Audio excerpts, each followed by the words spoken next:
نواقض وضو یعنی وضو کو توڑ دینے والی چیزیں، جیسے پیشاب کے قطروں کا آنا، ہوا کا خارج ہونا، خون کا نکلنا، دست لگ جانا، اگر اتنے تسلسل کے ساتھ ہوں کہ پوری نماز کا وقت ہی یہ عذر گھیر لے، یا پوری نماز کا وقت ہی اس عذر میں گزر جائے اور اتنا بھی وقت نہ ملے کہ بندہ وضو کر کے نماز پڑھ سکے، تو ایسے شخص کو شریعت کی اصطلاح میں معذور شرعی کہا جاتا ہے۔ جیسے اس کی مثال کہ آج ظہر کی نماز کے وقت کسی انسان کو، کسی بندے کو پیشاب کے قطرے آنا شروع ہوئے، اور مسلسل آتے جا رہے ہیں اور بیچ میں اتنا بھی اس کو وقت نہیں ملا، اتنا بھی وقفہ نہیں ملا کہ وہ وضو کر کے نماز ادا کر سکتا، حتیٰ کہ عصر کی نماز کا وقت شروع ہو گیا، تو اس شخص کو ہم معذور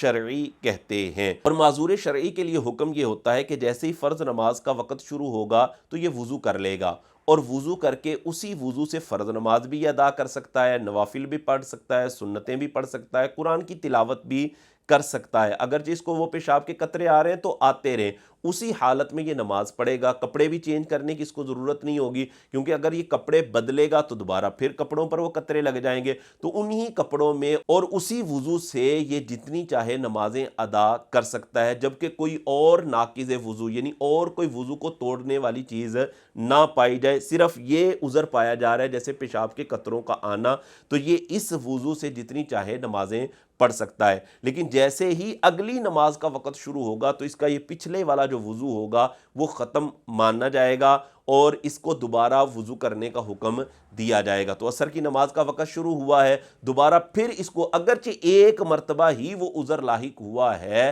تو یہ معذور شرعی ہی رہے گا۔ اس کا معذور شرعی ہونا اس وقت ساقط ہوگا کہ جب ایک پوری نماز کا وقت بغیر اس عذر کے پایا جائے گا، یعنی جیسے ہی اگلا دن آیا تو ظہر کے وقت سے لے کر عصر کے وقت تک اس کو پیشاب کے قطرے نہیں آئے، یعنی پورا ظہر کا وقت بغیر اس عذر کے گزر جائے گا، تو اب اس کا معذور شرعی ہونا ساقط ہو جائے گا۔ تو یہ معذور شرعی کی تعریف اور اس کا حکم آپ کے سامنے بیان کیا ہے۔